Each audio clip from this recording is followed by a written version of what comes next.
जहाँ एक ओर मेरे पिताश्री तपस्या कर ब्रह्मदेव से वरदान प्राप्त कर रहे थे, वहीं दूसरी ओर इंद्रदेव ने मेरी माता का अपहरण कर लिया। मेरी मां का हरण कर उन्हें अपना बंदी बनाने का प्रयास किया, जिससे वो उसके गर्भ में पल रहे शिशु का वध कर सकें। परंतु देवर्षि नारद ने उन्हें समझाया और इस घृणित कार्य को करने से रोका। अपने संभावित पाप कर्म से भयभीत होकर देवराज ने माता देवी लीलावती को देवर्षि नारद के पास ही छोड़ दिया। मां अपनी होने वाली संतान को लेकर चिंतित थी, इसलिए देवर्षि ने उन्हें अपने ही आश्रम में शरण दी, जहां दिवस हो या रात्रि मात्र श्री हरि नारायण का नाम ही जपा जाता है और भजनों में उन्हीं की लीलाओं का वर्णन होता है। सौभाग्य से माँ के गर्भ में ये सब सीखने वाली संतान मैं था। तुम जग के स्वामी जगपाल हो, तुम हो भोर विष्णु तुम रात हो, अंता भी तुम अनंता भी तुम, निर्बल सबल सबके नाथ हो। नारायणा नारायणा हरि माधव मृणाला नारायणा।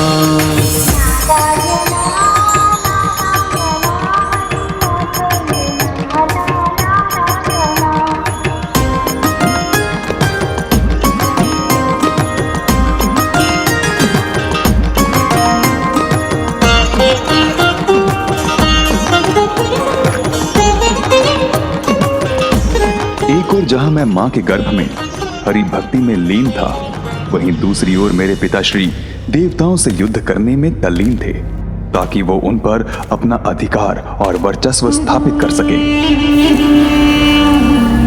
असुरराज हिरण्यकश्यप की जय! असुरराज हिरण्यकश्यप की जय! असुरराज हिरण्यकश्यप की जय! असुरराज हिरण्यकश्यप की जय! असुरराज हिरण्यकश्यप की जय! इसके पश्चात मेरे पिताश्री वैकुंठ पहुंचे, ताकि वो प्रभु श्री नारायण को चुनौती देकर वहां भी अपनी प्रभुता स्थापित कर सकें। उस छलिए श्री हरि को चुनौती देने वैकुंठ गया था मैं, किंतु वो वहां से भाग गया। अवश्य ही मेरे वरदान के विषय में जानकर कहीं छुप गया होगा वो।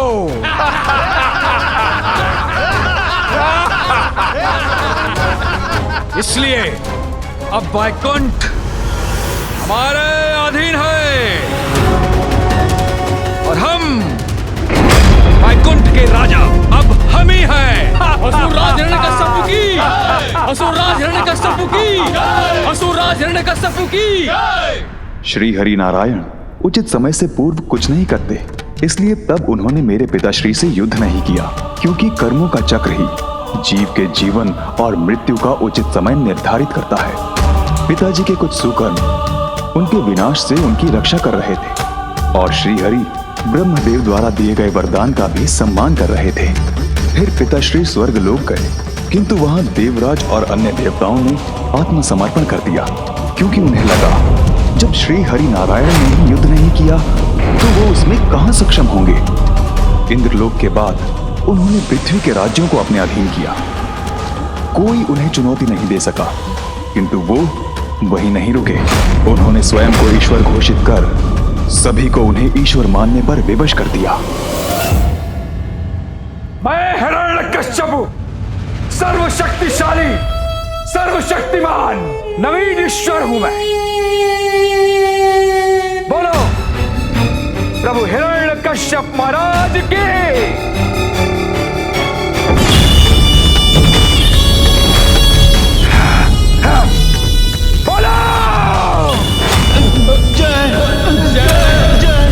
पिताजी माता और मुझे देवर्षि नारद के आश्रम से लौटाकर ले गए, जहाँ एक ओर वो सभी को अपनी भक्ति के लिए विवश कर रहे थे, वहीं मैं सदैव हरि भक्ति में लीन रहने लगा। ओम नारायणाय नमः, ओम नारायणाय नमः, ओम नारायणाय नमः, ओम नारायणाय नमः, ओम नारायणाय नमः, ओम नारायणाय नमः, ओम नारायण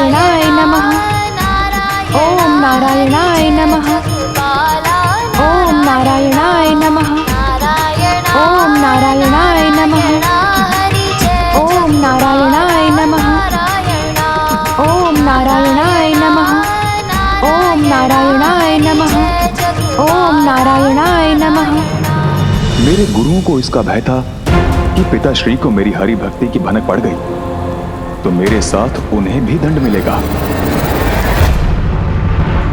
प्रहलाद मेरे पुत्र, पिताश्री, पिताश्री, पिताश्री।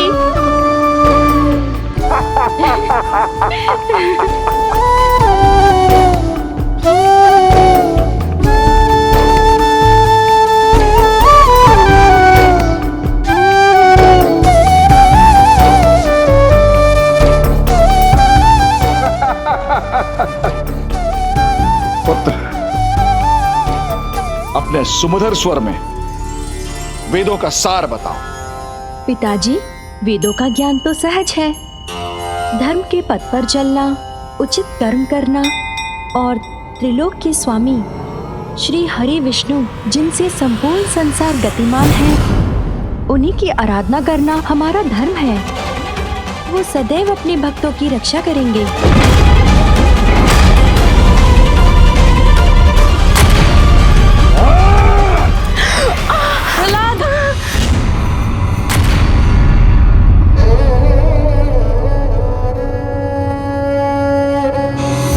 मेरे शत्रु का नाम मेरे समक्ष लेने का दुस्साहस किया तो मैं भूल जाऊंगा कि मैं तुम्हारा पिता हूं। प्रभु श्री तो मेरे सर्वस्व हैं। मैं श्वास लेना छोड़ सकता हूँ किंतु उनका नाम लेना नहीं। नहीं स्वामी, ये तो एक निर्दोष बालक है, इसे इतना भयानक दंड मत दीजिए। किंतु पिताश्री के क्रोध की तो कोई सीमा ही नहीं थी। ओम नारायणाय नमः। ओम नारायणाय नमः। ओम नारायण। उन्होंने मुझे हरि भक्ति से दूर करने के अनेकों क्रूरता भरे प्रयास किए, किंतु प्रत्येक बार श्री हरि नारायण ने मेरी रक्षा की।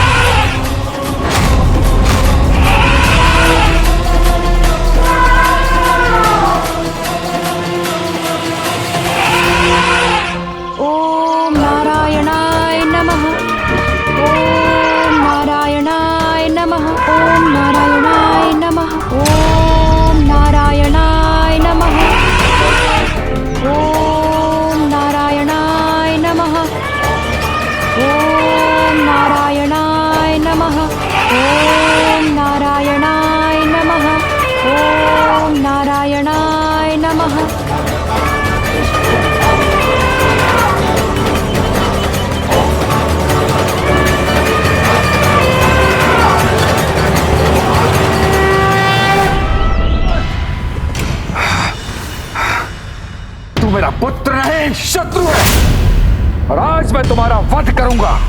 असुरों में सर्वोच्च अवश्य हैं आप, किंतु जन्म और मृत्यु आपकी नहीं, श्री हरि की इच्छा से होते हैं। मेरी मृत्यु संभव है, तुम्हारा हरि मुझे नहीं मार सकता, कोई मुझे नहीं मार सकता, किंतु मैं किसी को भी मार सकता हूँ। तो क्या तुम्हारे श्री हरि मुझसे भी तुम्हारी रक्षा करेंगे? अवश्य। श्री हरि, श्री हरि, श्री हरि। दिखो, मुझे तो नहीं दिखते तुम्हारे हरि। कहाँ है वो? अगर तुम्हारी रक्षा करने आए हैं तो कहाँ है वो? बोलो, दिखाओ मुझे, कहाँ है वो? प्रभु नारायण हरि तो सर्वत्र है पिताश्री, कोई ऐसा स्थान नहीं जहाँ वो नहीं हो। अच्छा, तब फिर तो इस गदा में भी है जिससे मैं तुम्हारा वध करने वाला हूँ।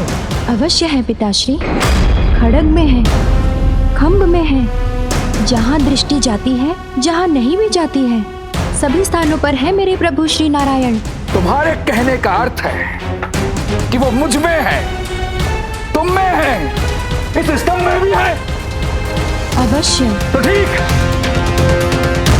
अगर मुझे तुम्हारे श्री हरि इस स्तंभ में नहीं दिखे तो सर्वप्रथम मैं तुम्हारे शीश के अनेकों टुकड़े कर दूंगा। ओम नारायणाय नमः। ओम नारायणाय नमः। ओम नारायणाय नमः।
पशु, ये आपकी मृत्यु है।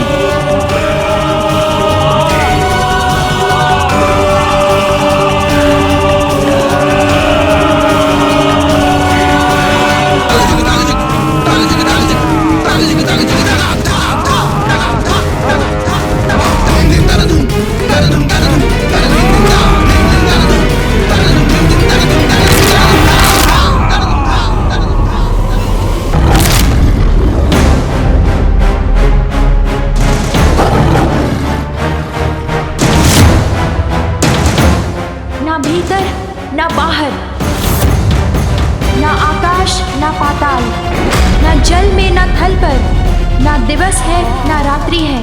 ये स्थान और ये पल दोनों आपकी मृत्यु के लिए है।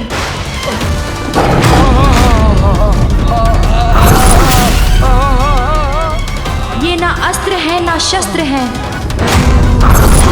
किंतु मृत्यु के साधन हैं।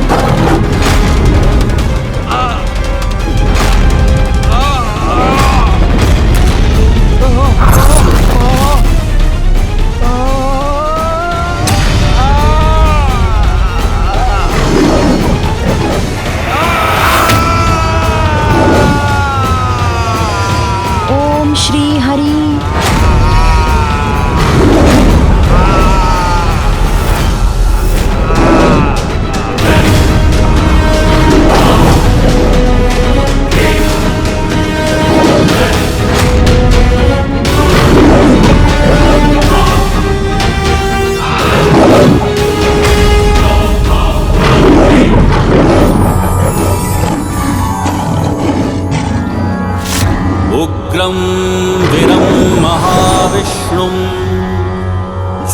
अनन्तं सर्वतोमुखं नृसिंहं भीषानामभद्रं मृत्युं नमामि अहम्।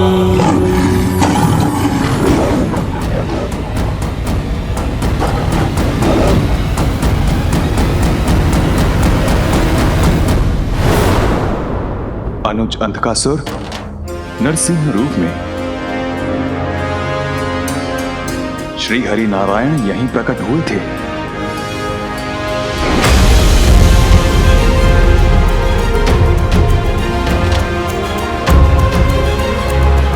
अनुज अंधकासुर, अभी भी समय है, सुधर जाओ, क्षमा मांग लो श्री हरि नारायण से।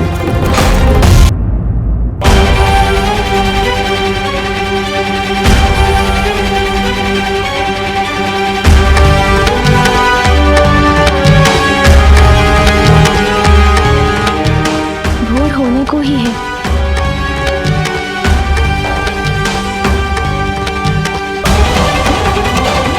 नहीं आए असुर, अर्थात आपके शब्द सत्य हुए श्री गणेश जी।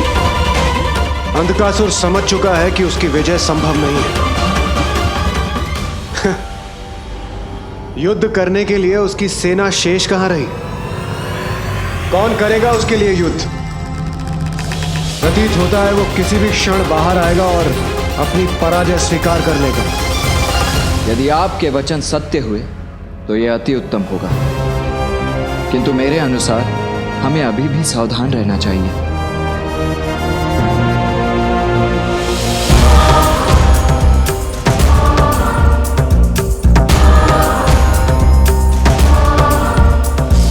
अनुज अंधकासुर, भोर हो चुकी है, अब तुम्हें देवताओं के समक्ष आत्मसमर्पण कर देना चाहिए।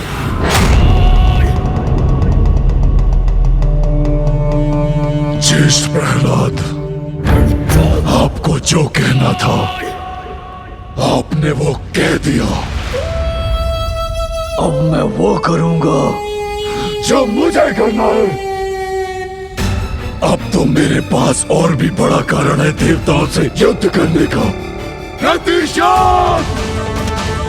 अपने पूर्वज महानतम असुरराज हिरण्यकश्यप के निर्बल वध का प्रतिशोध। अब देवासुर संग्राम भी होगा और असुरों की विजय भी अवश्य होगी। देवताओं को कदाचित ज्ञात नहीं कि इस बार मैं उनके लिए क्या उचित प्रबंध करने वाला हूँ। ज्ञात रहे, अंधकासुर हूँ मैं, अंधकासुर हूँ मैं। ओम भीमाय नमः।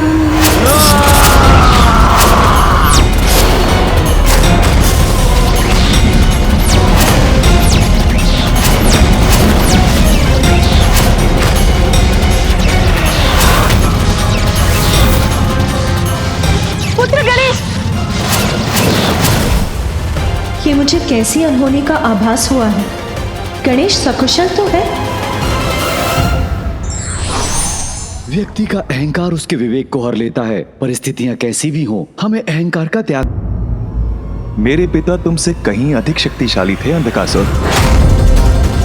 मुझे अभी भी स्मरण है किस प्रकार मेरे पिता इस सिंहासन पर अपनी शक्ति और श्री हरि के प्रति अपनी घृणा के अहंकार में स्थित होते थे। बंधक बनाऊंगा मैं तुम्हारे और श्री हरि को, बंधक। तुम भी वही भूल दोहरा रहे हो अंधकासुर। कैसी भूल?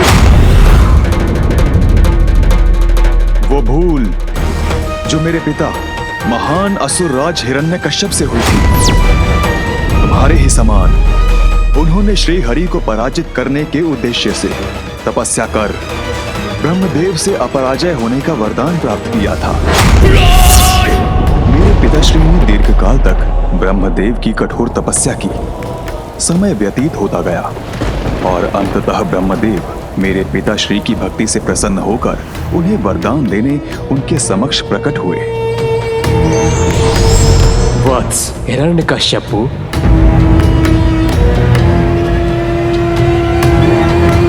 प्रणाम ब्रह्मदेव। तुम्हारे तप से प्रसन्न हुआ मैं। कहो, क्या वरदान चाहते हो? ब्रह्मदेव, न दिवस में न रात्रि में, न भीतर न बाहर, न आकाश में न पाताल में, न नर से न देव से, न यक्ष से न राक्षस से, न घरव से न किन्नर से, न जलचर से न स्थलचर से, न उभयचर से न नवचर से, न मंत्र से न तंत्र से मेरे प्राण किसी से भी न जा सके।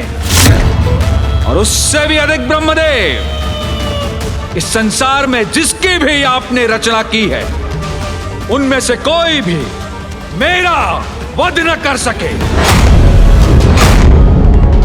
तथास्तु, तथास्तु, तथास्तु।